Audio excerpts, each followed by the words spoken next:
Laird's dating of 3400 is certainly, that's when it all surfaces, but what seems impossible to account for is that under the circumstances that people are living in at those times, I mean, there's a fair amount of, things are pretty misty when you get back to 3500 BC, but basically you have Neolithic settlements in most places and rather simple sorts of things, like the Dogon themselves.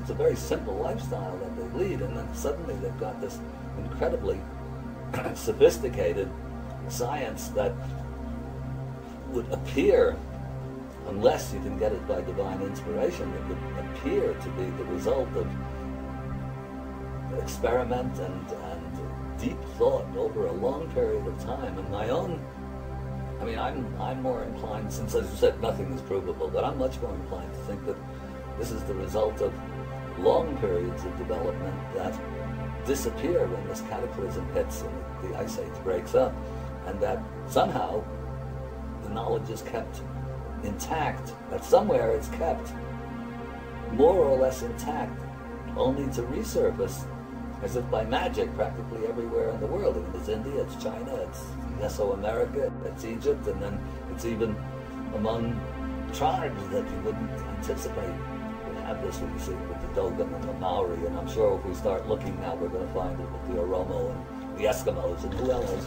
who knows who, yeah, but everybody seems to have this stuff. Hamlet's Mill shows that precession and astronomical sophistication is written into the mythologies of just about everybody. There's almost nobody that doesn't have it, no matter how, by our standards, simple and primitive the society happens to be. So what's neat about it is that they have to rewrite the whole history of everything. And this is good, because if in their arrogance they're looking at our society as the most advanced that there is, with the nonsense that's going on and the total destruction of just about everything, it's of tremendous importance. It's not just a scholarly quibble, but it's of huge importance to recognize that you can have this advanced knowledge and you don't have to deploy it in the way that we do. That's right. And if the viewpoint you come from is that the information did come off of our own world, then it almost has to have come from a prior civilization. There's almost no way, I mean, I agree completely, that there's almost no way it could have just spontaneously emerged if it came off of our own planet.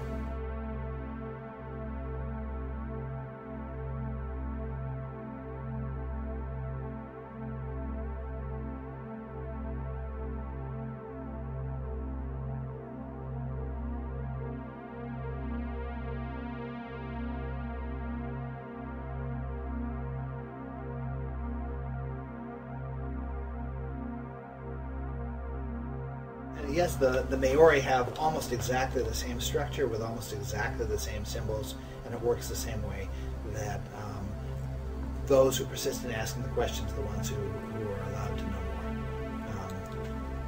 more.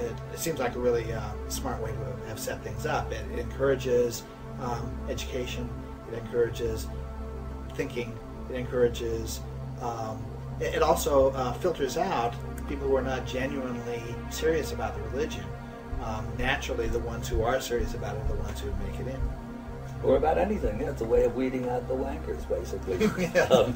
Because, I mean, it's like that in anything. In sport, you want to play professional baseball, those who don't show up and train get cut from the team, and then gradually those who are willing to do the work get initiated. It's simple enough. There's nothing democratic about that process, but you have to ask the right questions. But actually, it's completely democratic.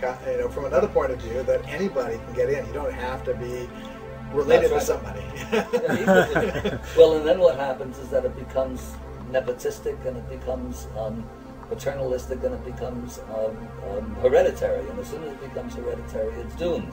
In Egypt, that was the same thing, according to Schweller anyway, that you couldn't become pharaoh because that was a bloodline thing, but you could become vizier, or chief of the scribes, or chief of the prophets, or whatever, and basically by asking the right questions. Even briefly in Christianity, that was there for a couple of hundred years in early medieval Christianity, where you couldn't become king or or lord of wherever you were born, but you could, at least in theory, become pope.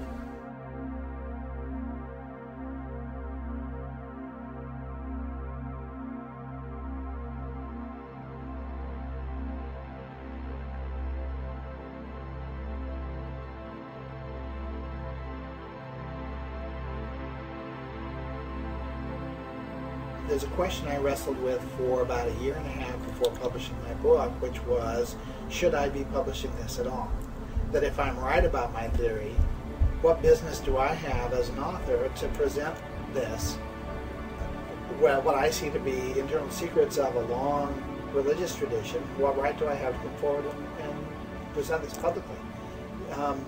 The anthropologists, excuse me, the anthropologists who study the Dogon were constrained by ethics of their own profession, and they felt constrained by having been directly initiates of information from priests.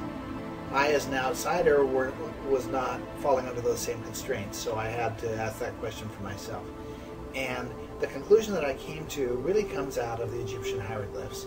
It also comes out of the Dogon religion, that whoever put these symbols together and whoever formulated these myths around the symbols didn't make any obvious attempt to hide anything. Everything was laid out in plain view, hidden in plain sight, as I say.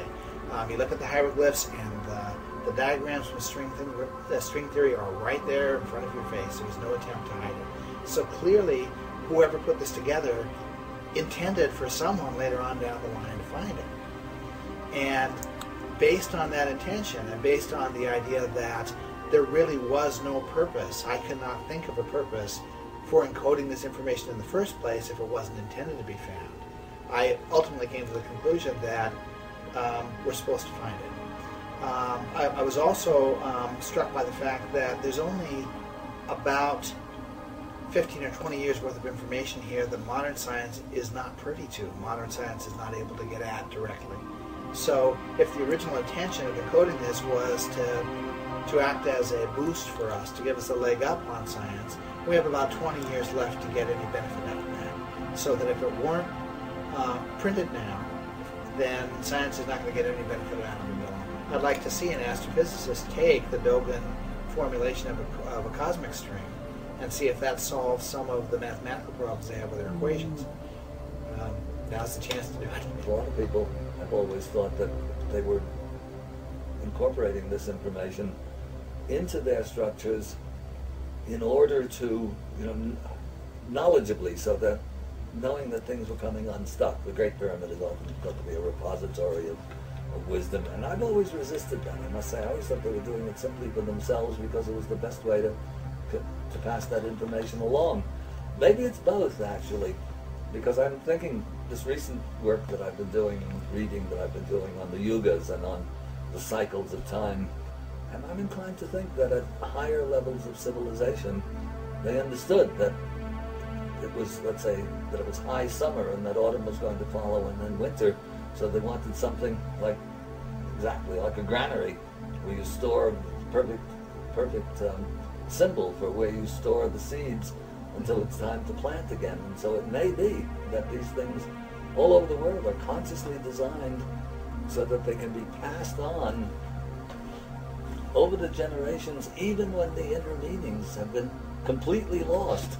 They still resonate because they're valid, as opposed to some, stupid superstition like Darwinian evolution or something of the sort. Yes. But so these things get passed on, and so they serve as both. In other words, in their own time, because they're the simplest, you don't need higher mathematics to understand these things. I mean, we come at them through higher mathematics, and then say, well, gee, maybe we didn't need the math after all. All we had to do was listen to the Dogon.